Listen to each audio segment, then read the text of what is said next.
Everyone, welcome back to my YouTube channel. दोस्तों, कैसे हैं आप सब? उम्मीद करती हूँ बहुत बढ़िया होंगे, मजे में होंगे। मैं भी बिल्कुल बढ़िया हूँ। तो जैसा कि आप सभी जानते हैं, हमने केवीएस पेडागोजी से रिलेटेड एक सीरीज स्टार्ट की है। आज की इस वीडियो में हम उसी सीरीज का नेक्स्ट टॉपिक डिस्कस करेंगे। नेक्स्ट टॉपिक स्टार्ट करने से पहले मैं आप लोगों को बताना चाहूंगी कि अगर वीडियोस आप लोगों के लिए इंफॉर्मेटिव है, हेल्पफुल है, तो please like, share and do subscribe the education classes. अगर आप लोगों का कोई कमेंट, क्वेश्चन या क्वेरीज है या किसी प्रकार का फीडबैक आप मुझे देना चाहते हैं, do comment in the comment section. देखिए, यहाँ मैं आप लोगों को कुछ और बताना चाहूंगी कि देखिए, कुछ ऐसे व्यूअर्स हैं जो मेरे को रेगुलरली वॉच कर रहे हैं, जैसे शिल्पी त्यागी है, सौरभ है, संदीप है। ये कुछ कुछ बच्चों के नाम है जिनके रेगुलर कमेंट मुझे आते हैं, तो उनका बहुत बहुत तहे दिल से धन्यवाद। मैं आप लोगों को यहाँ पर ये नहीं कहना चाहती कि आप अच्छे ही कमेंट कीजिए। देखिए, आप लोगों को कुछ लगता है कि मैडम कुछ और इम्प्रूवमेंट की जरूरत है या किसी प्रकार का फीडबैक आप मुझे देना चाहते हो, तो उसके बारे में भी आप मुझे कमेंट करके बता सकते हो। मुझे बिल्कुल बुरा नहीं लगेगा। और इतने प्यारे प्यारे आप लोगों के कमेंट्स आते हैं ना, वो मुझे इतना मोटिवेट कर जाते हैं कि मेरा दिल चाहता है कि मैं और कुछ अच्छा आप लोगों के लिए करूँ और अच्छा वीडियो आप लोगों के लिए लेकर आऊँ। तो thank you so much all of you.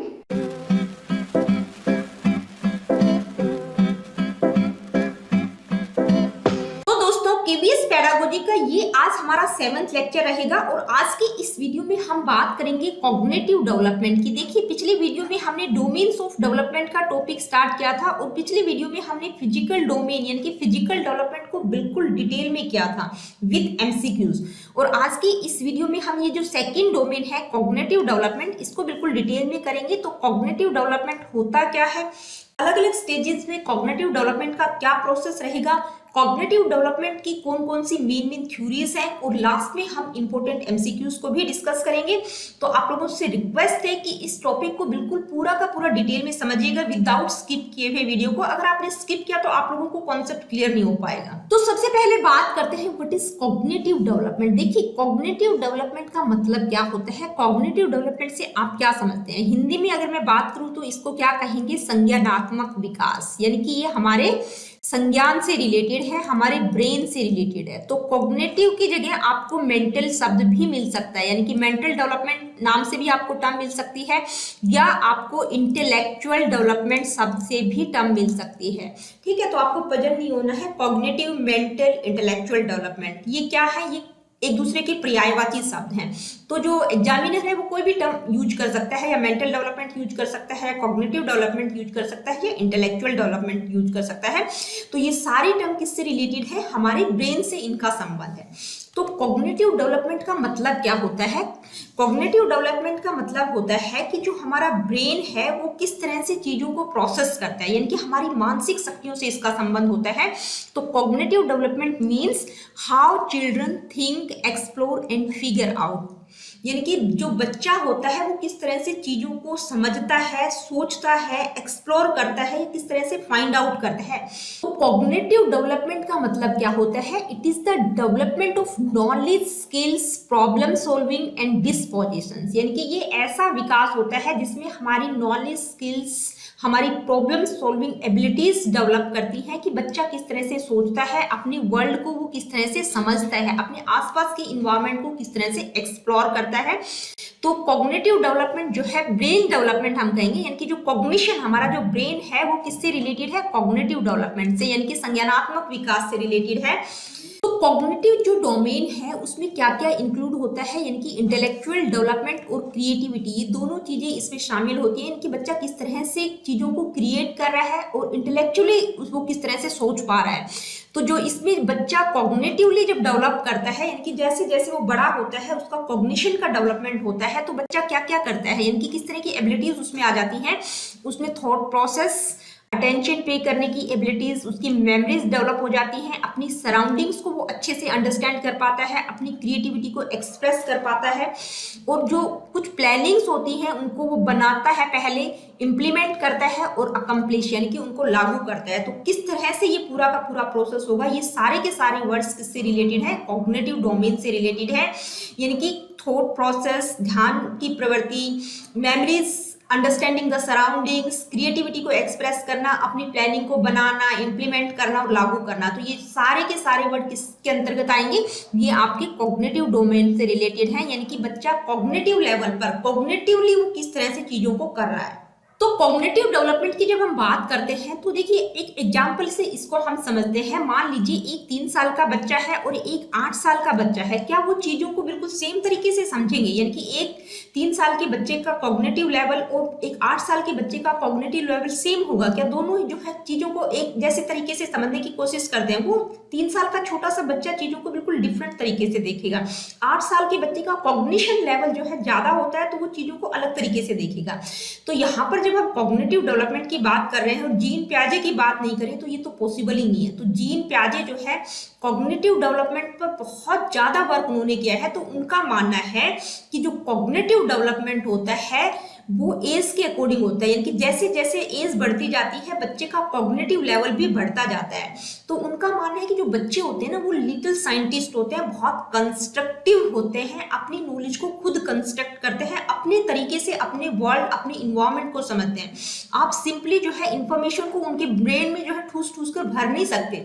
तो पियाजे का मानना है कि जैसे जैसे बच्चे ग्रो करते हैं यानी कि उनकी एज बढ़ती है तो उनका कॉग्निशन लेवल भी बढ़ता चला जाता है। वो इंफॉर्मेशन को और ज्यादा एक्वायर करते हैं, एक्स्ट्रा इंफॉर्मेशन की उनको जरूरत होती है, उनका थिंकिंग प्रोसेस ग्रो करता है और न्यू आइडियाज वो अपने ब्रेन में इंक्लूड करते हैं और अपने वर्ल्ड को अलग तरीके से और बेहतर तरीके से समझ सके। तो उनका जो कॉग्निशन लेवल है वो बढ़ता चला जाता है। कहने का मतलब ये है तो एक 3 साल के बच्चे का कॉग्निशन लेवल बिल्कुल डिफरेंट होगा एक 8 साल के बच्चे। तो कॉग्निटिव डेवलपमेंट या संज्ञानात्मक विकास या हम कह सकते हैं मानसिक विकास से आप क्या समझते हैं? ये जो पॉइंट था ये आप लोगों को बिल्कुल क्लियरली समझ आ गया होगा। मानसिक विकास या संज्ञानात्मक विकास का मतलब हमारा ब्रेन का डेवलपमेंट, हमारा थिंकिंग प्रोसेस किस तरह का है, हम किस तरह से रीजनिंग करते हैं, किस तरह से प्रॉब्लम्स को सोल्व करते हैं, किस तरह से चीजों को ऑब्जर्व करते हैं, प्रत्यय निर्माण, ऑब्जर्वेशन, कल्पना शक्ति, ये सारे वर्ड किससे रिलेटेड है? ये हमारे संज्ञानात्मक विकास से संबंधित है।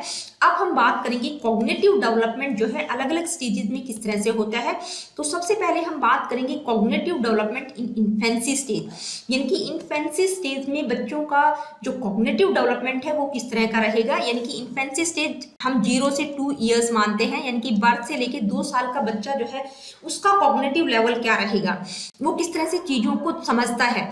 Get what he needs by crime. देखिए जब बच्चा बिल्कुल छोटा होता है, क्योंकि हम बात कर रहे हैं बर्थ से लेके 2 या 3 साल के बच्चे की, तो मान लीजिए बच्चा 2 या 3 महीने का है, तो जब अगर उसको कोई चीज चाहिए होती है, 5-6 महीने का है, तो वो कुछ अपनी भाषा उसको समझ नहीं आती है, ना वो बोल पाता है, अपनी बात को समझा सकता है, तो किस तरह से अचीव करने की कोशिश करता है, यानी कि वो रोना शुरू कर देता है। वो अगर उसको कुछ चीज चाहिए, मान लो उसको दूध पीना है, भूख लगी है, तो वो क्या करेगा, वो रोना शुरू कर देता है। तो क्या करता है, get what's he needs by crime, यानी कि रोकर वो अपनी चीजों को बताने की कोशिश करता है। By the age of 1 year child may learn few words by imitation। देखिए जब बच्चा 1 साल का हो जाता है तो कुछ कुछ वो इमिटेशन के द्वारा, यानी कि जब पेरेंट्स बच्चे को समझाने की कोशिश करते हैं ना, पापा बोलो, मम्मा बोलो, माँ जी बोलो, तो वो इमिटेशन के द्वारा ये 1-2 शब्द बोलना सीख जाता है। Newborn interact with their environment entirely through reflexive behaviours. देखिए जब बच्चा बिल्कुल न्यूबॉर्न होता है तो अपने रिफ्लेक्सेस के द्वारा, हाथ पैर मारना, उसके माउथ के पास आप अपनी फिंगर लेके जाएंगे तो उसको पकड़ने की कोशिश करेगा, या उसके मुंह में डालेंगे तो उसको शक करेगा। तो रिफ्लेक्सिव बिहेवियर के द्वारा वो अपने इन्वायरमेंट से इंटरेक्ट होता है। Infant begin to grow and learn about their environment through their senses। तो देखिए पियाजे ने भी बोला है कि जो सेंसेस होती हैं वो क्या होती हैं, प्राइमरी टीचर होती हैं, यानी कि बच्चा सबसे पहले अपनी सेंसेस के द्वारा कुछ ना कुछ सीखता है, यानी कि देखकर, ऑब्जर्व करके, इमिटेट करके। तो ये सारी चीजें क्या है, ये है हमारी सेंसेस के द्वारा, यानी कि आंख, नाक, कान का वो यूज करके कुछ ना कुछ सीखता रहता है। तो देखिए कॉग्निटिव डेवलपमेंट इन्फेंसी स्टेज में किस तरह से होता है। अगर हम बात करें तो ये जो इन्फेंसी स्टेज की कैरेक्टरिस्टिक्स है ना, पियाजे की सेंसरी मोटर स्टेज से मिलती जुलती है। जब आप पियाजे को पढ़ेंगे और यहाँ इन कैरेक्टरिस्टिक्स को देखेंगे तो बिल्कुल मिलती जुलती है। नेक्स्ट हम बात करेंगे cognitive development in early childhood. देखिए प्रारंभिक बाल्यावस्था हम कहते हैं अर्ली चाइल्डहुड को। तो अर्ली चाइल्डहुड के दौरान जो है बच्चों का कॉग्निटिव डेवलपमेंट का प्रोसेस क्या होगा, यानी कि बच्चा इस एज में कितना होता है, 2 से 6 या 7 साल का बच्चा होता है। तो ये जो स्टेज है, यानी कि यहाँ पर अगर हम अर्ली चाइल्डहुड की बात करें तो ये पियाजे की प्री ऑपरेशनल स्टेज से मिलती जुलती है। ठीक है, उसी तरह की कैरेक्टरिस्टिक्स आपको यहाँ देखने को मिलेंगी। तो यहाँ पर बच्चे में सिंबॉलिक थॉट्स के द्वारा कुछ मेंटल टास्क को वो परफॉर्म करता है। जैसे बच्चे ने देखा उसकी मदर कुछ कर रही है या फोन कर रही है, या यानी कि उसको इमिटेट करने की कोशिश करता है, उसको ऑब्जर्व करता है, उसी तरह का व्यवहार वो करने की कोशिश करता है। जैसे बच्चे ने फोन करते हुए देखा तो कोई भी चीज बच्चे के पास होगी तो वो भी फोन करने की कोशिश करेगा। ठीक है, यहाँ पर बच्चे का जो स्पैन ऑफ अटेंशन होता है वो बहुत स्मॉल होता है, यानी कि बहुत ज्यादा देर तक बच्चा टिक कर नहीं बैठ सकता, बहुत ज्यादा देर तक किसी चीज पर ध्यान को वो नहीं लगा सकता। इस एज में बच्चा बहुत टॉकेटिव होता है, बहुत जिज्ञासु होता है, बहुत क्यूरियस होता है, यानी कि हर चीज के बारे में वो जानना चाहता है। ठीक है, और एक गुड लिसनर भी वो होता है। देखिए, जब आप देखेंगे कि बच्चे को अगर कोई इंटरेस्टिंग स्टोरी सुना रहे हैं तो बड़े ध्यान से वो सुनता है। हम जैसे अगर बच्चों को जैसे बेन 10 की या स्पाइडरमैन की अगर कहानी सुना रहे होते हैं तो बच्चों को बड़ा मतलब वो रहता है कि आगे क्या होने वाला है, तो वो बहुत ध्यान से उस चीज को सुनते हैं। एबल टू यूज लैंग्वेज, यहाँ पर बच्चा 6 साल का होता है तो कुछ कुछ लैंग्वेज का वो यूज करना सीख जाता है। ये था cognitive development in early childhood. अब हम बात करेंगे कॉग्निटिव डेवलपमेंट का प्रोसेस क्या रहेगा लेटर चाइल्डहुड में, यानी कि जब बच्चा 6 से 12 साल का होता है तो उसका कॉग्निटिव डेवलपमेंट का क्या प्रोसेस रहेगा। जब हम एज की बात करें 6 से 12 साल, तो ये जो प्याजे की आपकी थर्ड स्टेज है ना, कॉन्क्रीट ऑपरेशनल स्टेज से मिलती जुलती होगी, यानी कि उसी तरह की कैरेक्टरिस्टिक्स आपको यहाँ देखने को मिलेंगी। तो कौन कौन सी कैरेक्टरिस्टिक्स है?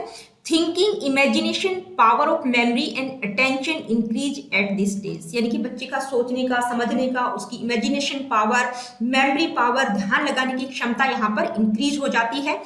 यहाँ पर बच्चा इंटेलेक्चुअली बहुत एक्टिव होता है, यानी कि बहुत कुछ वो जानना चाहता है, यानी कि अपनी नॉलेज को वो बढ़ाने की कोशिश करता है।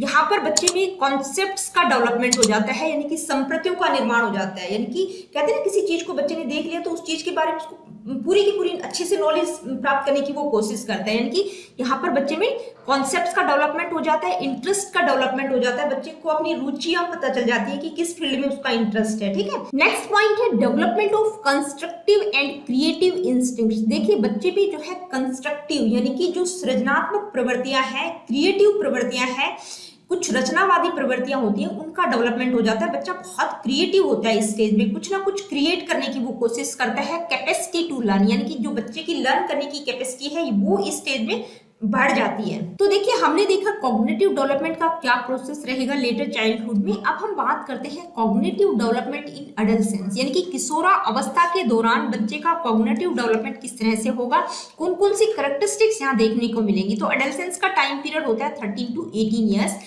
तो यहाँ पर बच्चे में किस तरह की कॉग्निटिव डेवलपमेंट को लेकर कैरेक्टरिस्टिक्स देखने को मिलेंगी। Improvement in a child's ability to think and reason, यानी कि बच्चे का सोचने समझने की क्षमता जो है वो बहुत ज्यादा बढ़ जाती है। उन चीजों के पीछे क्या रीजन है उसको ढूंढने की वो कोशिश करते हैं। इंफॉर्मेशन प्रोसेसिंग स्पीड बहुत ज्यादा होती है, अपने थॉट्स को वेल ऑर्गेनाइज्ड वो करता है। ठीक है, डेवलपिंग एब्स्ट्रैक्ट थिंकिंग, मेन क्या है यहाँ पर बच्चे में एब्स्ट्रैक्ट थिंकिंग का डेवलपमेंट हो जाता है, यानी कि चीजों को वो इमेजिनेटिव तरीके से सोचता है, हाइपोथेटिकली चीजों को वो समझने की कोशिश कर। तो अभी तक हमने देखा कॉग्निटिव डेवलपमेंट का मतलब क्या होता है, अलग अलग स्टेजेस में कॉग्निटिव डेवलपमेंट किस तरह से होता है। अब हम कॉग्निटिव डेवलपमेंट की जब बात कर रहे हैं तो कॉग्निटिव डेवलपमेंट से रिलेटेड कौन कौन सी थ्योरीज हैं।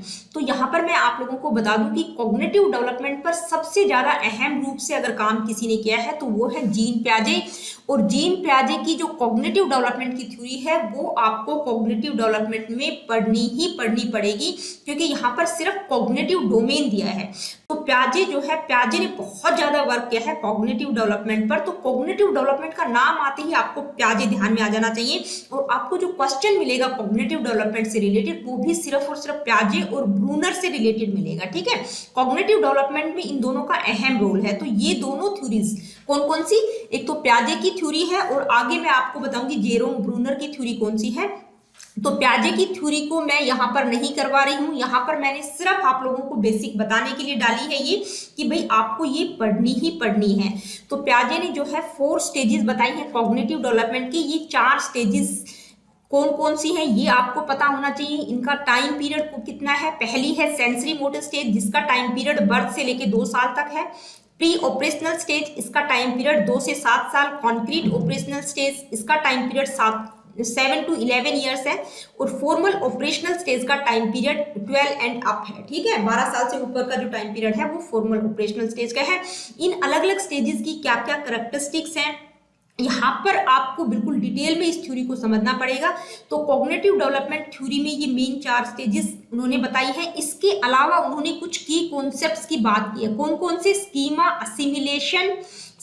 असिमिलेशन, अकोमोडेशन और इक्विलिब्रेशन, ये 4 की कॉन्सेप्ट प्याजे ने बताया है।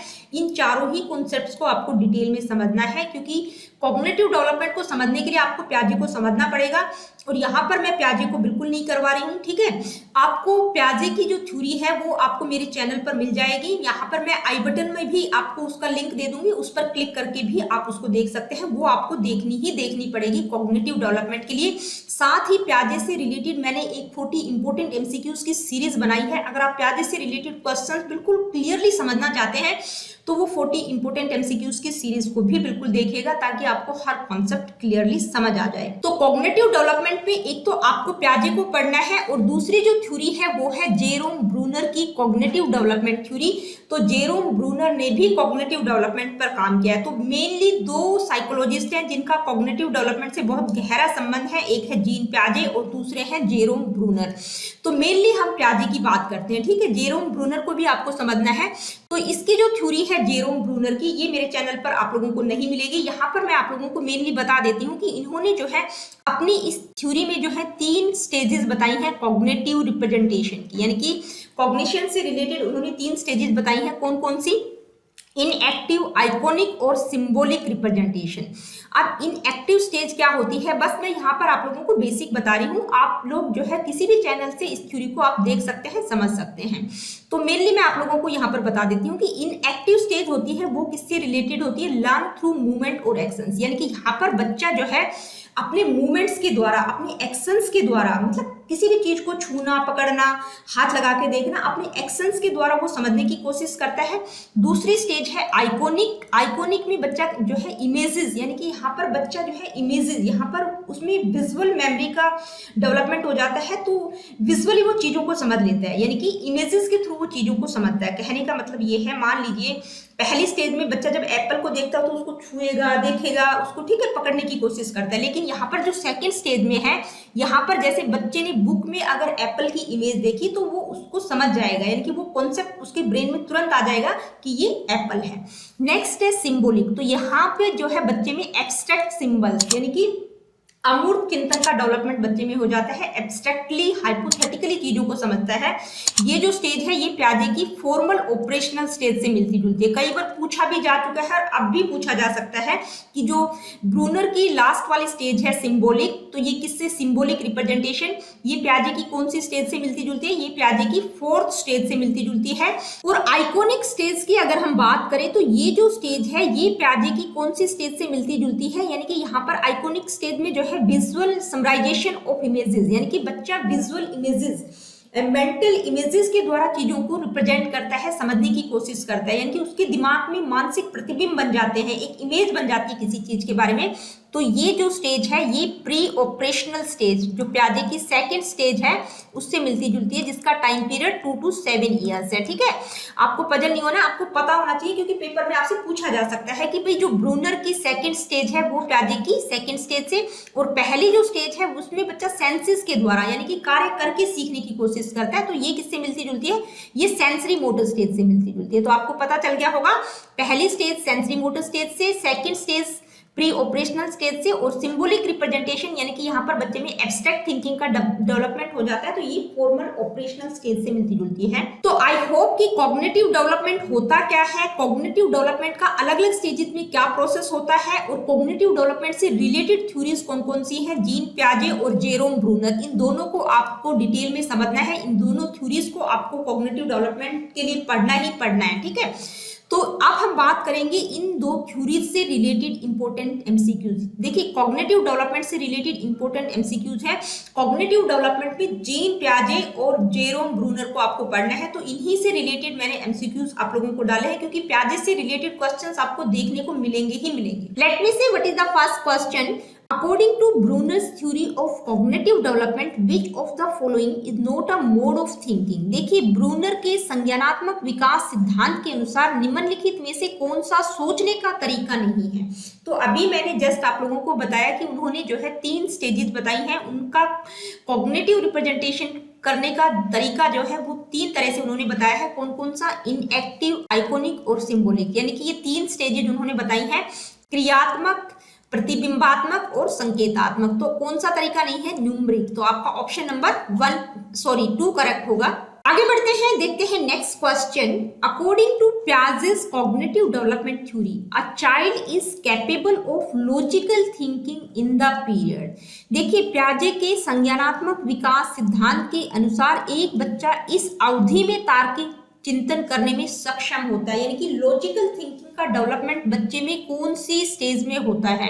अगर आपको स्टेजेस पता होगा, उनकी कैरेक्टरिस्टिक्स आपको पता होगा, तो आप बिल्कुल क्विकली आंसर कर पाएंगे। कौन कौन सी 4 स्टेजेस आप लोगों को दे रखी हैं? Concrete operational stage, pre operational stage, sensory motor stage और formal operational stage.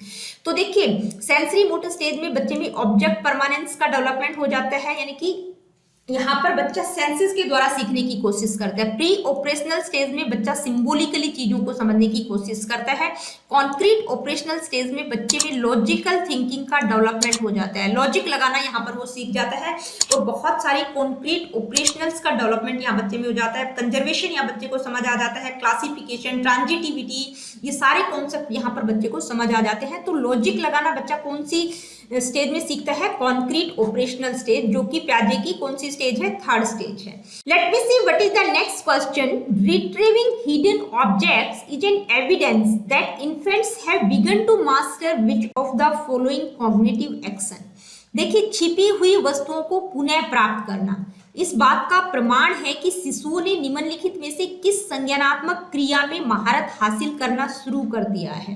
Question I hope कि समझ आ गया होगा कि बच्चे के सामने अगर हम कोई चीज दिखाते हैं, मान लीजिए हमने बच्चे को एक टेडी दिखाया और फिर उस टेडी को हमने छुपा दिया, तो बच्चा क्या करेगा? उस चीज को ढूंढने की कोशिश करता है। तो यहाँ पर बच्चे में जो है कौन सी संज्ञानात्मक एक्शन में मास्टरी हासिल कर ली है, ठीक है?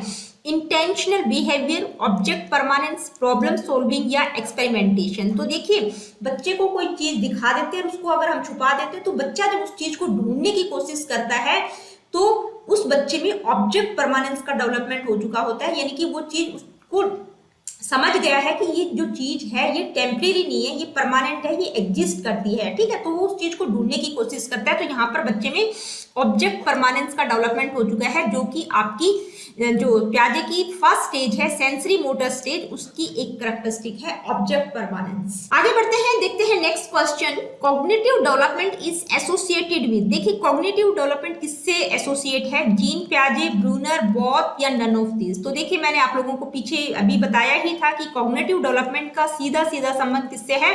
जीन पियाजे और ब्रूनर, दोनों साइकोलॉजिस्ट इससे एसोसिएट है। तो आपका ऑप्शन नंबर 3 करेक्ट होगा, both 1 and 2। Late me see what is the next question.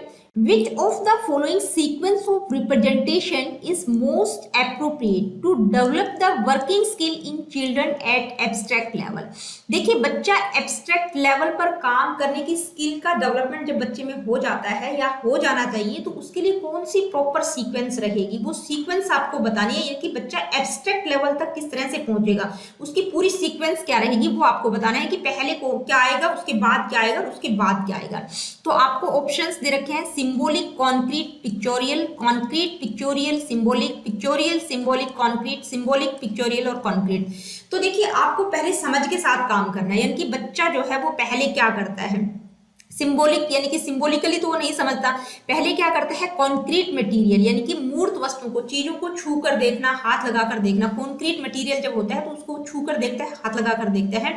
जैसे बच्चे को अगर हम एप्पल दिखाएं तो उसको छू कर देखेगा, वो समझ जाता है कि अब एप्पल है। अब हम उसको एप्पल नहीं दिखा रहे, हम सिर्फ उसको एप्पल की पिक्चर दिखा रहे हैं, ठीक है? यानी कि एक इमेज उसको दिखाई तो वो समझ जाएगा कि ये एप्पल की पिक्चर है, ठीक है? तो पहले क्या होगा? कॉन्क्रीट, उसके बाद पिक्चर फॉर्म में वो समझ गया। उसके बाद अगर हम सिर्फ बोलेंगे एप्पल, तो जैसे ही हम बोलेंगे एप्पल, यानी कि उसके दिमाग में एक इमेज बन चुकी है एप्पल की। तो जैसे ही मैंने बोला एप्पल या सेब, तो वो बिल्कुल उसका सिंबल से ही वो समझ जाएगा। तो क्या सीक्वेंस रहेगी, यानी कि पहले बच्चा किसी चीज को छूकर देखता है, फिर उसकी पिक्चर यानी कि एक प्रतिबिंब उसके दिमाग में बन जाता है, और फिर उसका सिंबल उसके माइंड में बन जाता है। जो सिंबल बन जाता है यानी कि बिल्कुल एब्स्ट्रैक्टली वो चीज को समझ पा रहा है, ठीक है। तो आपका ऑप्शन नंबर 2 करेक्ट रहेगा, कॉन्क्रीट, पिक्चोरियल और सिंबल। आगे बढ़ते हैं, देखते हैं next question. According to Piaget stages of cognitive development, the sensory motor stage is associated with. देखिए पियाजे ने 4 डेवलपमेंट की स्टेजेस बताई हैं कॉग्निटिव डेवलपमेंट की। तो जो सेंसरी मोटर स्टेज है वो किससे एसोसिएट है? Concern social issues. तो पहले तो आपको पता होना चाहिए जो सेंसरी मोटर स्टेज है उसका टाइम पीरियड 0 to 2 ईयर्स, यानी कि बर्थ से लेके 2 साल तक होता है। तो सोशल इश्यूज का तो मतलब ही नहीं है, यानी कि सामाजिक मुद्दों से बच्चों को कोई लेना देना नहीं है। Imitation, memory and mental representation, logical problem solving ability, यानी कि बच्चे में लॉजिक लगाना सीख जाता है, तो ये भी बिल्कुल नहीं है, क्योंकि 2 साल का बच्चा कोई लॉजिक नहीं लगा सकता। Ability to interpret and analyse, यानी कि चीजों की व्याख्या करना है, उनको एनालाइज करना, ये भी नहीं है। तो आपका कौन सा ऑप्शन करेक्ट होगा? आपका ऑप्शन नंबर 2 करेक्ट होगा। यानी कि जब बच्चा सेंसरी मोटर स्टेज में होता है तो कुछ इमिटेट करने की कोशिश करता है, उसके दिमाग में कुछ मेमोरीज, कुछ मेंटल रिप्रेजेंटेशंस बन जाती है, कुछ मानसिक प्रतिबिंब छोटे छोटे बन जाते हैं। तो छोटी छोटी चीजों को वो क्या करते हैं? इमिटेट करने की कोशिश करते हैं। तो आपका ऑप्शन नंबर 2 करेक्ट होगा, imitation, memory and mental representation के द्वारा वो समझने की कोशिश करता है। Let me see what is the next question. According to Jean Piaget, at which stage child develops hypothetical deductive reasoning and scientific thinking begins to emerge? देखिए बच्चे में hypothetical deductive reasoning और scientific thinking का development कौन सी stage में होता है? आपको 4 स्टेजेस दी गई हैं जो कि पियाजे के द्वारा बताई गई हैं। तो आपको पता होना चाहिए कि हाइपोथेटिकल थिंकिंग का डेवलपमेंट बच्चे में या एब्स्ट्रैक्ट थिंकिंग या कन्वर्जेंट थिंकिंग या डाइवर्जेंट थिंकिंग या साइंटिफिकली वो चीजों को सोचता है, तो इस तरह की थिंकिंग का डेवलपमेंट बच्चे में फॉर्मल ऑपरेशनल स्टेज यानी कि या एब्स्ट्रैक्ट थिंकिंग हम कह सकते हैं उसमें हो जाता है, जो कि 4th स्टेज है, ठीक है। नेक्स्ट क्वेश्चन क्या है? देखिए क्वेश्चन बहुत बड़ा भी है और बहुत सिंपल और इंटरेस्टिंग क्वेश्चन है, ध्यान से समझिएगा, ठीक है। A teacher found that an 11-year-old class 6 student could classify various types of quadrilaters in different categories, but had difficulty in understanding the proof. Sum of interior angles of a quadrilater is 360 degree. According to Jean Piaget's cognitive theory, this student is in which stage? देखिए question को मैं हिंदी में भी समझा देती हूँ। एक शिक्षक ने पाया कि 11 वर्षीय बच्चा है, कौन सी क्लास का है? 6 क्लास का छात्र विभिन्न प्रकार के चतुर्भुजों को विभिन्न श्रेणियों में वर्गीकृत कर पा रहा है, यानी कि क्लासिफिकेशन कर पा रहा है कि ये क्वाड्रिलेटर कौन सा है, ये कौन सा है, ये कौन सा है। क्लासिफिकेशन की एबिलिटी यहाँ बच्चे में डेवलप हो गई है। लेकिन चतुर्भुज के आंतरिक कोणों का योग 360 डिग्री होता है, इस प्रमाण को समझने में उसे कठिनाई हो रही है, यानी कि उसको ये प्रूफ करना नहीं आ रहा है, ये समझ नहीं आ रहा है कि भाई इस जो ये क्वाड्रिलेटर है इसके इंटीरियर एंगल्स का सम जो है 360 डिग्री होता है। इस कॉन्सेप्ट को वो नहीं समझ पा रहा है, यानी कि बच्चे में हाइपोथेटिकली या साइंटिफिकली वो चीजों को नहीं समझ पा रहा है, या एब्स्ट्रैक्ट थिंकिंग का डेवलपमेंट यहाँ पर बच्चे में नहीं हुआ है। क्वेश्चन में बिल्कुल क्लियर कर दिया है, ठीक है। तो जीन पियाजे के संज्ञानात्मक सिद्धांत के अनुसार यह विद्यार्थी किस अवस्था में है? तो आपको 4 स्टेजेस दी गई हैं। तो जो समझदार बच्चा होगा वो तो यहीं से क्लू निकालेगा कि बात 11 ईयर ओल्ड की गई है, यानी कि 11 साल का बच्चा। तो पियाजे ने जो स्टेजेस बताई हैं उसमें जो है एज की बात की है। पहली जो स्टेज है वो बर्थ से 2 साल तक है, दूसरी 2 से 7 साल, तीसरी 7 से 11 साल। तो यहाँ पर 11 साल के बच्चे की बात हो रही है, यानी कि बच्चा कौन सी स्टेज में है? कॉन्क्रीट ऑपरेशनल स्टेज में। एक तो यहाँ से आपको क्लियर हो गया। दूसरी बात यहाँ पर की गई है क्लासिफिकेशन की, यानी कि चीजों को वो क्लासीफाई तो कर पा रहा है, लेकिन बच्चा जो है एब्स्ट्रैक्टली चीजों को, सिंबॉलिक या इमेजिनेटिव तरीके से चीजों को नहीं समझ पा रहा है। तो यहाँ पर ही क्लियर होगा क्लासिफिकेशन की एबिलिटी उसमें डेवलप हो चुकी है। तो क्लासिफिकेशन एक कॉन्क्रीट ऑपरेशन है जो कि 3rd स्टेज की कैरेक्टरिस्टिक है। तो आपका ऑप्शन क्या होगा? कॉन्क्रीट ऑपरेशनल स्टेज, यानी कि 3rd स्टेज की बात यहाँ पर कर रहे हैं। आगे बढ़ते हैं, देखते हैं next question. Bruner introduced a learning method. देखिए एक इंपॉर्टेंट क्वेश्चन है कि ब्रूनर ने जो है कौन से लर्निंग मेथड को इंट्रोड्यूस किया था? Motor learning, perceptual learning, problem solving learning या डिस्कवरी लर्निंग। तो देखिए यहाँ मैं आप लोगों को बता दूं, ब्रूनर ने जो है डिस्कवरी लर्निंग को इंट्रोड्यूस किया था। आपका ऑप्शन नंबर 4 करेक्ट होगा। और ये जो लर्निंग मेथड है ये कंस्ट्रक्टिविस्ट है, यानी कि इसमें जो बच्चा होता है वो अपनी नॉलेज को एक्सप्लोर यानी कि डिस्कवर या कंस्ट्रक्ट करने की कोशिश करता है। तो ये जो लर्निंग मेथड है किस पर बेस है? कंस्ट्रक्टिविस्ट बेस है। इसको एक्सपीरियंशियल लर्निंग और प्रॉब्लम बेस्ड लर्निंग भी हम कह सकते हैं। नेक्स्ट क्वेश्चन क्या है आइए देखते हैं। Students will find different shapes in the classroom and prepare models by observing the video, which method is followed by this example.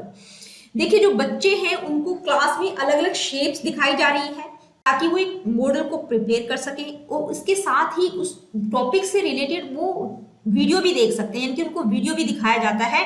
तो ये जो मेथड है जिसमें बच्चे जो है दूसरे सोर्सेज की हेल्प लेकर किसी चीज को खुद उनको बनाना है, यानी कि दूसरी हेल्प को ले सकते हैं, देख सकते हैं, वीडियो की हेल्प ले सकते हैं या इमेजेस की हेल्प ले सकते हैं, लेकिन क्रिएट उनको खुद करना है। तो ये जो मेथड है ये कौन सा मेथड है?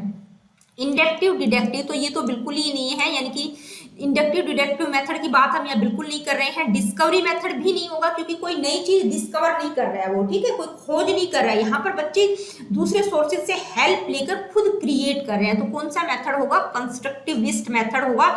यानी कि यहाँ पर कंस्ट्रक्टिविस्ट मेथड क्या है कि कंस्ट्रक्ट कर रहे हैं लेकिन अलग अलग सोर्सेज से हेल्प भी ले रहे हैं। तो डिस्कवरी मेथड इसलिए नहीं है क्योंकि नई चीज नहीं खोज रहे हैं। तो कंस्ट्रक्टिविस्ट मेथड आपका ऑप्शन नंबर 4 करेक्ट होगा। तो दोस्तों आज की वीडियो में इतना ही। अगली वीडियो में हम डोमेन्स ऑफ डेवलपमेंट में सोशियो इमोशनल डेवलपमेंट को डिस्कस करेंगे। तो मिलते हैं नेक्स्ट वीडियो में। देखिए अगर वीडियोस आप लोगों के लिए इंफॉर्मेटिव है, हेल्पफुल है तो please like, share and do subscribe the education classes. अगर किसी प्रकार का क्वेश्चन, क्वेरीज या कमेंट या कुछ आप मुझसे पूछना चाहते हैं या फीडबैक देना चाहते हैं, do comment in the comment section.